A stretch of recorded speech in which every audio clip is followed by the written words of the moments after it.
Subscribe कर हमारे channel को, बेल आइकन को भी दबा दीजिए ताकि हमारे नए वीडियोस को आप बिल्कुल मिस ना करें। सो बिना किसी देरी के चलते इस वीडियो को शुरू करते हैं। सो एपिसोड की स्टार्ट हम देखते हैं कि लिन अपने मन में कह रहा होता है अगर ये फाइट हुई तो इसमें कोई भी शक नहीं है कि रोंग जॉन को मरना ही होगा, वो मेरे हाथों मरने वाला है। और अगर एक बार ये रोंग झांग अगर ये मेरे हाथों मर गया तो ली फैमिली का एक इम्पोर्टेंट पर्सन वो खत्म हो जाएगा और ली फैमिली काफी ज्यादा कमजोर हो जाएगा और उसी के साथ साथ मेरे पास एक जीतने का बड़ा सा मौका होगा। ये कहते वो हिडन मास्क को लगा लेता है और वहाँ पे छुप जाता है। तभी वहाँ पे रोंग और गार्ड्स आ जाते हैं लेकिन वो उसे नहीं देख पाते। वो गार्ड्स उससे कह रहा होता है सर रोंग यंग मास्टर आपसे मिलना चाहते हैं तो इसलिए वो आपको बुला रहे हैं। जो कि सुनते ही रोंग कहता है ठीक है मैं तुम्हारे साथ चलता हूँ और ये कहते दोनों अंदर जाने लगते हैं। दूसरी तरफ लिन कह रहा होता है मैं इस तरीके के अपॉर्चुनिटी को नहीं छोड़ सकता। ये कहते हुए वहाँ से चले जाता है। दूसरी तरफ रोंग उसे कुछ एहसास होता है और वो अपने मन में कहता है क्या यहाँ पे कुछ भी नहीं था, लेकिन ऐसा क्यों लगा मुझे कि वहाँ पे कोई है। क्या मैं काफी ज्यादा अलर्ट हो रहा हूँ या फिर सच में वहाँ पे कोई था। और ये कहते वो सोल्जर से कहता है इस विला की डिफेंस ये और भी ज्यादा कर दो ताकि कोई भी अंदर आने ना पाए। और आगे बढ़ते ही वो अपने मन में कहता है कोई फर्क नहीं पड़ता कि ये कौन है,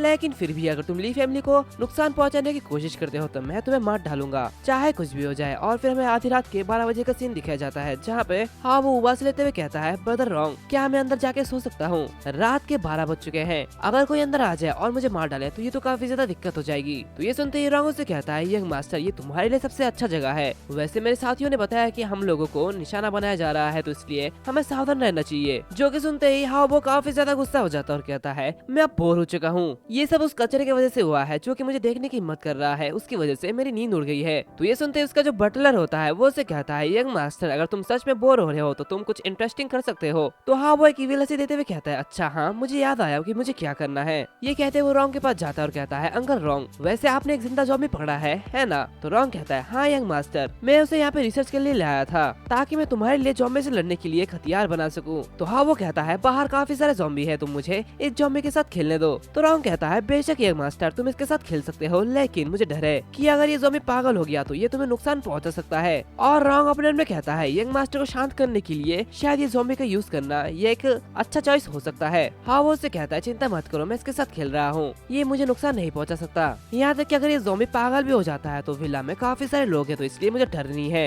ये सुनते ही रोंग अपने सोल्जर से कहता है जाओ और यंग मास्टर के लिए वो ज़ॉम्बी पकड़ के लाओ जिसे हमने आज पकड़ा है। तो ये सुनते ही वो जो सोल्जर होता है वो उसे लाने के लिए चले जाता है और कुछ समय बाद वो ज़ॉम्बी को पकड़ के वहाँ पे लेके आता है। और ये ज़ॉम्बी बहुत ही ज्यादा बड़ा होता है जिसे देखते हुए हाँ वो कहता है तो ठीक है अभी यहाँ पे एक पिंजरा लाओ। फिर वो लोग वहाँ पे एक पिंजरा लाते हैं जहाँ पे कुछ लड़कियाँ होती है, जिसे देखते ही हाँ वो घंटी बजाने लगता है और उसकी आवाज से वो जो ज़ॉम्बी होता है वो और भी ज्यादा गुस्सा हो जाता है। जो कि देखते ही वो लड़कियाँ काफी ज्यादा घबरा जाती है। हाँ वो अपने साथियों से कहता है चलो अब इस पिंजरे को खोलो और उसके बाद इसके हाथ पैरों को खोल दो और इसके अंदर फेंक दो। तभी वहाँ पे एक बंदा आते हुए हाँ वो से कहता है यंग मास्टर ये काफी ज्यादा बेरहम है, आप उन जिंदा लोगों को जाने क्यों नहीं देते हो। जो कि सुनते ही वो दूसरा बॉडीगार्ड घबराते हुए हाँ वो से कह रहा होता है सॉरी यंग मास्टर इसे वांग डाहू कहा जाता है, कल रात एक बॉडीगार्ड के मरने के बाद ये न्यूबी यहाँ पे आया था लेकिन इसके पास बहुत ही ग्रेट स्ट्रेंथ है लेकिन ये थोड़ा सा स्टूपिड है तो प्लीज इसे इग्नोर करिए। तो ये सुनते हाँ वो से कहता है क्या तुम मुझे बता रहे हो कि मुझे क्या करना है। तो वो बंदा झुकते हुए से कहता है यंग मास्टर प्लीज इसे छोड़ दीजिए। तो हाँ वो उसके पास आते हुए कहता है काफी समय हो गया है जब से किसी ने मेरी अथॉरिटी को चैलेंज करने की हिम्मत की है, तो तुम वांग डाहू हो है ना और तुम्हारे पास एक ग्रेट स्ट्रेंथ है तो ठीक है चलो कोई से सरपास करो। तो ये सुनते ही वो जो दूसरे बॉडीगार्ड होते हैं यानी कि सोल्जर्स वो उसे पकड़ लेते हैं और उसे मारने के लिए आगे बढ़ते हैं, लेकिन वो जो वांग होता है वो उसके पंच को ब्लॉक कर देता है। जो कि देखते ही सभी काफी ज्यादा होते हैं।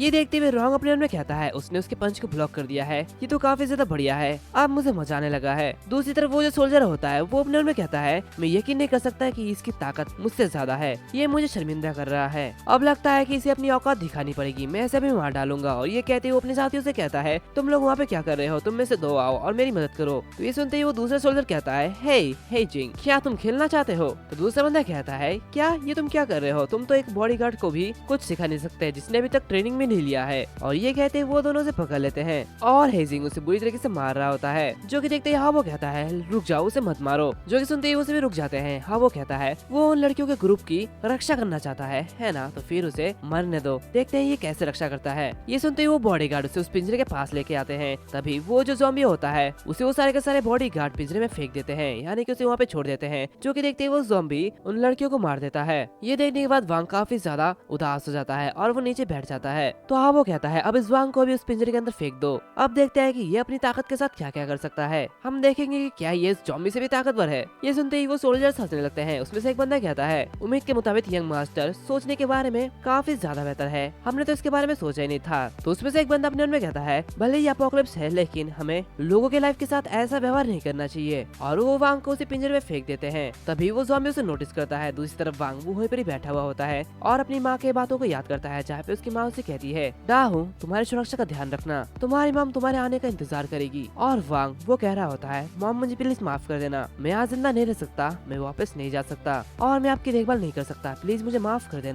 तभी उसे कुछ एहसास होता है और वो कहता है नहीं मैं नहीं मर सकता, मुझे कुछ करना होगा, मेरी मॉम मेरे घर पे इंतजार कर रही है। और ये कहते वो काफी तेजी के साथ साथ उस ज़ॉम्बी को एक पंच मारता है और उसे पकड़ते हुए पीछे धकेल देता है, लेकिन वो ज़ॉम्बी काफी ज्यादा पावरफुल होता है और वो उसे जख्मी कर देता है। ये सब देखते हुए हाँ वो कहता है काफी ज्यादा बढ़िया, इसमें तो मुझे काफी ज्यादा मजा आ रहा है, चलो अब लगे रहो। दूसरी तरफ हम देखते हैं कि वो जो वांग होता है वो काफी ज्यादा घायल होता है और वो ज़ॉम्बी से लड़ रहा होता है। कुछ समय लड़ने के बाद वो ज़ॉम्बी को मार देता है, लेकिन वो भी काफी ज्यादा जख्मी हो जाता है और अपने आप में कहता है मॉम मैं गलत था, प्लीज मुझे माफ कर देना, मुझे ये नहीं करना चाहिए था। और वो भी इन्फेक्टेड हो जा रहा होता है, जो कि देखते ही वो सभी लोग काफी साधारण होते हैं। एंड हम देखते हैं कि वो पूरी तरीके से ज़ॉम्बी बन जाता है। सीन चेंज होता है, हम लिन को देखते हैं जो कि उसी पेड़ में छुपा हुआ है और वो अपने आप में कहता है लगता है कि मेरा मौका आ गया है। ये कहते ही वो एक बॉडीगार्ड के पास जाता है और उसको मारते हुए उसका भेस बदल देता है। तभी वहाँ पे दूसरा बंदा आता है और उससे कहता है हे आदि आखिर तुम कहाँ थे, तुम कहाँ चले गए थे। तो लिन उससे कहता है अभी मैं किसी को सोते हुए देख रहा था तो मैं उसे याद दिलाने के लिए गया था। तो वो दूसरा बंदा कहता है हाँ ठीक है, मैं तो स्पीचलेस हूँ क्योंकि जो लीडर कैप्टन है और सभी के सभी वो लॉबी में खेल रहे हैं और हम बस यहाँ पे काम कर रहे हैं। तो हमें दूसरे भी कुछ बंदे आते हैं और कह रहे होते हैं हाँ कल का दिन काफी ज्यादा थका देने वाला था,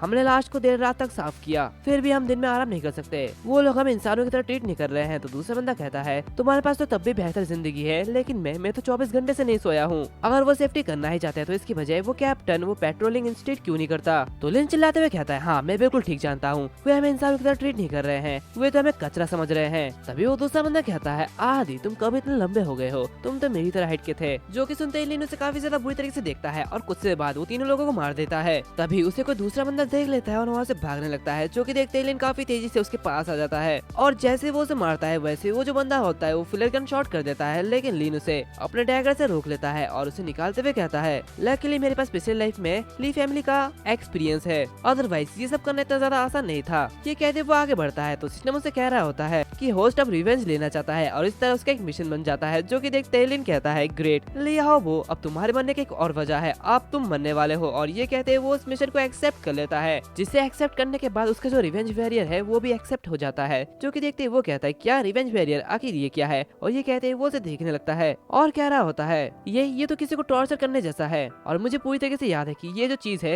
ये सबसे पहले ड्रैगन कंट्री और जापान में अपीयर हुआ था। ड्रैगन कंट्री ने रिवेंज वॉरियर का यूज जापान के कैपिटल में किया था और कैपिटल से भागने वालों का पीछा किया और उन्हें हैक कर लिया, और ये कई सालों तक चला, जिसकी वजह से पूरा का पूरा जापान वो निराशा में था। और आज मैं इस मौके का इस्तेमाल ये चेक करने के लिए करूंगा कि ये आइटम कितना ज्यादा बढ़िया है। और उसका जो मिशन होता है वो स्टार्ट हो जाता है, जो कि देखते ही वो आगे बढ़ते हुए कहता है चलो देखते हैं कि क्या हो रहा है, अब मुझे ये मामला जल्दी से जल्दी खत्म करना है। और वो उस विला के अंदर चले जाता है। एंड इसी के साथ साथ ये जो एपिसोड है वो भी यहाँ पर खत्म होता है। अगर तुम लोगों को ये एपिसोड अच्छा लगे तो लाइक करना, शेयर करना, सब्सक्राइब करना मत भूलना, साथ ही साथ बेल आइकन को भी दबा देना। तो मिलते हैं अगले वीडियो में, तब तक के लिए बाय बाय।